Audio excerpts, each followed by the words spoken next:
दिल्ली से सिर्फ 3 दिन का टाइम है और मन है हरिद्वार और ऋषिकेश जाने का, तो ये वीडियो आपके लिए ही है। मैं लेके आया हूँ एक परफेक्ट 3 डे आइटनरी, जहां आप हरिद्वार के पवित्र घाटों से लेके ऋषिकेश के एडवेंचर और शांति दोनों का आनंद ले सकते हैं। मंदिर दर्शन, गंगा आरती, रिवर राफ्टिंग और काफी कुछ। अगर आप भी शॉर्ट ट्रिप प्लान कर रहे हैं तो इस वीडियो को अंत तक जरूर देखिए। नमस्कार दोस्तों, कैसे हैं आप सब। दोस्तों, अगर आप इस साल हरिद्वार और ऋषिकेश की एक शॉर्ट ट्रिप प्लान करना चाहते हैं तो ये वीडियो आपके लिए बहुत हेल्पफुल होगा, यकीन मानिए, क्योंकि मैंने इस पूरे वीडियो में हरिद्वार और ऋषिकेश की सभी जगहों को कवर किया है और अपना एक्सपीरियंस भी साथ में शेयर किया है, ताकि अगर आप इस ट्रिप में जाएं तो आपके लिए सब चीजें काफी हेल्पफुल हो। मैंने इस पूरे वीडियो को 5 पॉइंट्स में समराइज किया है, तो चलिए बिना समय गवाए इस वीडियो को शुरू करते हैं। एडवाइस देता हूं कि अगर आप ट्रेन से ट्रैवल कर रहे हैं तो आप लेट नाइट निकलिए, क्योंकि आप रात में निकलेंगे तो मॉर्निंग में जल्दी हरिद्वार पहुंच जाएंगे। उससे आपका ट्रिप अच्छा हो जाएगा, क्योंकि लेट नाइट ट्रेन से आ जाएंगे तो मॉर्निंग से लेके पूरा दिन आपको हरिद्वार में मिलेगा। और अगर आप अपनी कार से निकल रहे हैं या बस से आ रहे हैं तो अर्ली मॉर्निंग निकलिए। दूसरी चीज मैं आपको बता दूं, जो अगर आप दिल्ली से आ रहे हैं हरिद्वार ऋषिकेश के लिए, तो अप्रोक्सीमेट जो कॉस्ट है, खर्चा आएगा दिल्ली से हरिद्वार तक आने का, 500 से लेके 800 रुपए आपका खर्चा आ जाएगा। एसी से आ रहे हैं, एसी ट्रेन से, तो आपका 1100 से 1200 रुपए तक भी लग सकता है। देखिए, जब आप रात में निकलेंगे, मॉर्निंग में हरिद्वार पहुंच जाएंगे, तो सबसे पहले आपको होटल में चेक इन करना है जाके हरिद्वार में। और कोशिश ये करिएगा कि जो होटल है वो हर की पौड़ी जो है उसके आसपास ही हो। दूसरी चीज, अब क्या करना है, जब मान लीजिए 8 से 9 बजे के बीच आप होटल में चेक इन कर चुके हैं, अब आपके पास पूरा दिन बचा है, तो आप हरिद्वार की सभी जगहों को देखिए, जो मेन मेन जगह है। जैसे कि मैं जो बता रहा हूँ उसको फॉलो करिए। तो सबसे पहले आप मनसा देवी मंदिर जाइए। मनसा देवी मंदिर हर की पौड़ी से जस्ट पास में ही रोपवे बना है, वहां से भी जा सकते हैं, पैदल भी जा सकते हैं। रोपवे से जाएंगे तो जल्दी आप दर्शन करके वापस आ जाएंगे। तो मनसा देवी मंदिर के सबसे पहले दर्शन करिए जाके। उसके बाद जाइए चंडी देवी के दर्शन करिए। चंडी देवी में भी रोपवे का सिस्टम है, आप जाइए, वहां से पूरे हरिद्वार का क्या खूबसूरत नजारा आता है। चंडी देवी के दर्शन करिए। तो कनखल एक हिस्टोरिकल जगह है जहां आपको जरूर जाना चाहिए। तो जब आप मनसा देवी, चंडी देवी, कनखल, ये तीनों जगह हो लेंगे तो ये इन जगहों में टाइम लगेगा। ऐसा नहीं कि आप आधे आधे घंटे में हो लेंगे, टाइम अच्छा खासा टाइम लगेगा। ये मान के चलिए कि अगर आप तीनों जगह एक साथ होते हैं तो आपको दोपहर में 3 या 4 बज जाएगा। अब आपको क्या करना है, आपको सीधे आना है हर की पौड़ी, क्योंकि यहाँ पर शाम को 6 साढ़े 6 बजे आरती होती है गंगा जी की, वो आपको मिस नहीं करनी है। तो वहां पर 4 साढ़े 4 बजे तक आ जाइए। वहां पर स्नान ध्यान करना हो तो स्नान ध्यान करिए और आरती के लिए बैठ जाइए। आगे बैठ जाएंगे तो आसानी रहेगी, नहीं तो बाद में फिर खड़े होकर देखनी पड़ती है आरती। तो वहां जाइए, आरती के लिए बैठ जाइए और आरती जरूर देखिएगा। हरिद्वार की बहुत अच्छी आरती होती है। जब आप आरती देख लेंगे, ये मान के चलिए 7 से 8 बज जाएगा, थोड़ा सा लोकल मार्केट भी घूमेंगे वहां आसपास। उसके बाद सीधे आप होटल में आएंगे। होटल में आने के बाद आपको करना क्या है कि नेक्स्ट मॉर्निंग, यानी अब थर्ड पॉइंट हमारा आता है डे 2 में, क्या करना है, आपको हरिद्वार से सीधे निकलना है ऋषिकेश के लिए।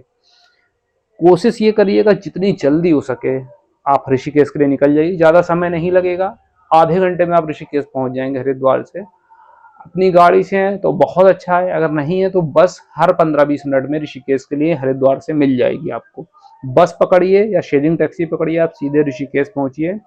ऋषिकेश में होटल में चेक इन करिए। अगर होटल आपको कंफ्यूजन हो रहा हो किस जगह लेना चाहिए, तो मैं आपको अपना एक पर्सनल एक्सपीरियंस शेयर करूं कि मैंने जो होटल लिया था वो तपोवन एरिया में लिया था, और वो काफी अच्छा एरिया है, ग्रीनरी वाला एरिया, पहाड़ आसपास ही है, वहां से लक्ष्मण झूला भी पास है, तो वो एक ऑप्शन है। नहीं तो आप मुनि की रेती के पास भी ले सकते हैं, वो भी एक अच्छा ऑप्शन है लेने का। तो ऐसी जगह लीजिए जहां से राम झूला, ये सब जो झूले हैं आसपास के, ये पास हो, ऐसी जगह लीजिएगा। या फिर आप आश्रम में भी स्टे कर सकते हैं। गंगा नदी से जस्ट सटे हुए कई आश्रम है वहां पे, स्वर्ग आश्रम और परमार्थ निकेतन आश्रम। साथ ही वहां पे गंगा नदी से सटे हुए कुछ होटल्स भी हैं जहां पर आप स्टे करिएगा, तो आपको आसानी होगी, क्योंकि वहीं से सब सटे आश्रम है, वहीं गंगा जी भी हैं। और जो मेन मेन जगह ऋषिकेश में देखने वाली सब आसपास ही आपको मिलेंगी अगर आप ऐसी जगह पर होटल लेते हैं तो सबसे पहला काम आपको होटल में चेक इन करना है जाके ऋषिकेश में। अब दूसरी चीज आती है कि किन किन जगहों पे हमें ऋषिकेश में घूमना चाहिए, क्या क्या जगह फेमस है। जैसे ही आप होटल से निकलेंगे घूमने के लिए, सबसे पहले आप जाइएगा जितने भी झूले हैं गंगा नदी के तट पे जाइए और जितने भी झूले हैं उनको देखिएगा। राम झूला, लक्ष्मण झूला, ये तो मस्ट विजिट प्लेसेस हैं, इसको जरूर जाना चाहिए। उसके बाद आश्रम जितने भी हैं, अगर आप नहीं गए तो आश्रम में जाइए, काफी सुकून आपको मिलेगा, काफी अच्छा आपको फील होगा आश्रम में। कुछ फेमस आश्रम है जैसे परमार्थ निकेतन आश्रम, स्वर्ग आश्रम मैंने बताया, बीटल्स आश्रम बहुत फेमस है। तो इन आश्रमों को देखिए, बहुत अच्छा फील होगा आपको। ये कर लेंगे। इसके बाद क्या करना है आपको, सीधे निकल जाइए नीलकंठ महादेव मंदिर के लिए, करीब 20 से 25 किलोमीटर दूर है। तो अगर आप 10 बजे या 11 बजे भी नीलकंठ महादेव मंदिर के लिए निकल जाएंगे तो 1 से 1.5 घंटे में आप वहां पहुंच जाएंगे। अपनी गाड़ी से भी जा सकते हैं, फिर शेयरिंग टैक्सी भी चलती रहती है वहां से। जगह वो मंदिर है क्योंकि राजा जी नेशनल पार्क लगता है और मंदिर वो वहीं पे है।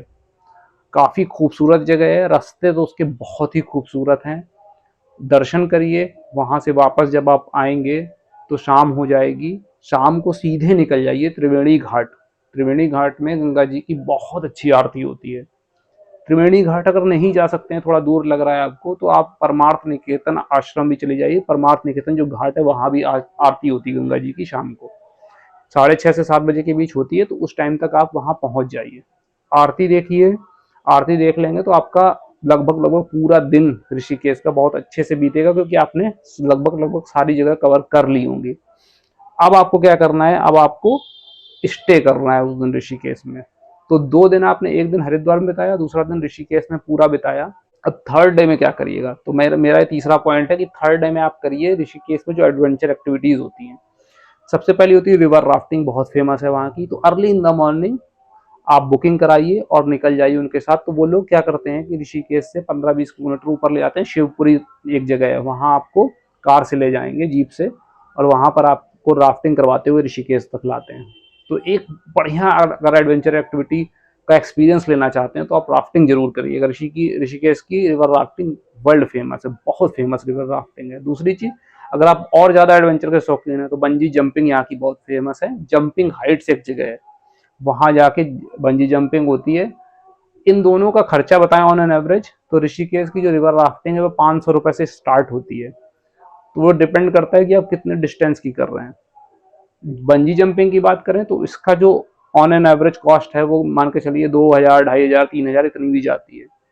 तो आपकी एडवेंचर के हिसाब से और आपके बजट के हिसाब से कोई भी एडवेंचर एक्टिविटीज आप कर सकते हैं अगर करना चाहें तो ऋषिकेश में ये करिए। ऋषिकेश में वाटरफॉल भी है एक, नीर वाटरफॉल, वहां जा सकते हैं, उसका एंजॉय कर सकते हैं। उसके बाद फिर क्या करिए, जब ये कर लेंगे तो दोपहर तक आपकी सब चीजें हो जाएंगी। उसके बाद आप सीधे रिटर्न कर सकते हैं दिल्ली के लिए, क्योंकि मोस्टली जो ट्रेनें हैं वहाँ पे वो दोपहर की हैं जो दिल्ली आपको लेके जाएंगी या लखनऊ लेके जाएंगी। तो एक ये बेस्ट प्लान हो सकता है 3 दिनों का कि आप तीसरे दिन दोपहर में 2-3 बजे तक रेलवे स्टेशन आ जाएं और सीधे ट्रेन पकड़ें अपने जहां तक आपको जाना है।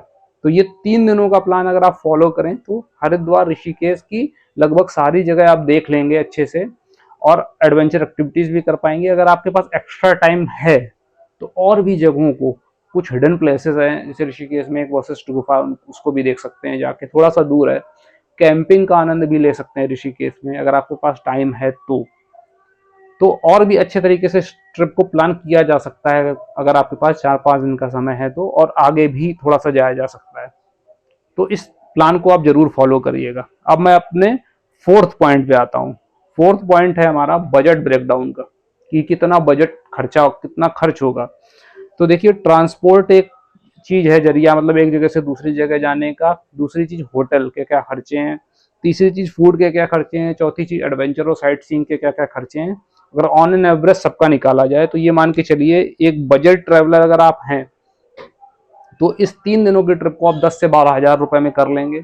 लेकिन अगर आप मान लीजिए थोड़ा सा ज्यादा खर्च करना चाहते हैं, मिड रेंज में है, तो ये मान के चलिए 18 से 20 हजार रुपए आपका लगेगा।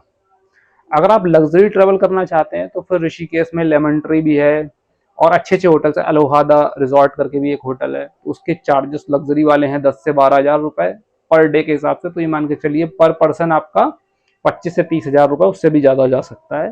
वो डिपेंड करता है आप किस तरीके के ट्रैवलर हैं। तो ये मैंने एक ऋषिकेश और हरिद्वार का एक कंप्लीट आपको ट्रिप प्लान बताया कि इस तरीके से अगर आप प्लान करिए, इस तरीके से अगर आप घूमने की कोशिश करिए 3 दिनों में, तो आप पूरी जगहों को कवर भी कर लेंगे और एक अच्छा ट्रिप आप कर सकते हैं। कुछ टिप्स और रिकमेंडेशन मैं आपको देना चाहता हूँ। सबसे पहली चीज कि ऋषिकेश और हरिद्वार में उतनी ज़्यादा ठंड नहीं रहती, तो अगर आप वूलेंस कैरी भी कर रहे हैं तो बहुत लाइट वेट कैरी करिएगा। दूसरी चीज़ कि बेस्ट मंथ कौन कौन सा हो सकता है जाने का, तो मई जून में देखिए पीक सीजन होता है, चार धाम यात्रा भी स्टार्ट हो चुकी है, तो फिर इस समय लोग भीड़ तो होगी वहाँ पे। सबसे अच्छा टाइम या तो आप फरवरी मार्च में चले जाइए, या फिर अगर अभी जाने का प्लान है आपका तो मानसून सीजन को अवॉइड करके सितंबर अक्टूबर में जाइए। मानसून सीजन में भी जाएंगे तो भी दिक्कत नहीं है, क्योंकि होती है बारिश, होती बहुत अच्छी खासी बारिश होती है, लेकिन ऋषिकेश आप लोकल घूम सकते हैं मानसून सीजन में, बस राफ्टिंग नहीं कर पाएंगे आप मानसून सीजन में। तो बेस्ट टाइम यही मेरे हिसाब से सितंबर अक्टूबर का, या फिर फरवरी और मार्च का। अभी पीक सीजन है तो होटल्स के रेट भी ज़्यादा होंगे और भीड़ भी होगी ऋषिकेश में। तीसरी चीज़ राफ्टिंग का, जैसे मैंने आपको बताया, तो राफ्टिंग सोच समझ के ही करिए। एक चीज़ का ख्याल रखिए कि अगर पानी ज़्यादा हो या बरसात का टाइम हो, बारिश हो रही हो, तो राफ्टिंग अवॉइड करिए। मानसून में तो बिल्कुल अवॉइड करिए राफ्टिंग, क्योंकि मानसून में तो वैसे भी बंद हो जाती है राफ्टिंग, लेकिन अगर हो रही है, स्टार्टिंग सीजन है, तो अवॉइड करिए मानसून में करना। तो ये सब चीज़ें आपको थोड़ी बहुत चीज़ों का आइडिया होना चाहिए। मिलते हैं आपसे नेक्स्ट वीडियो में। Thanks for your support.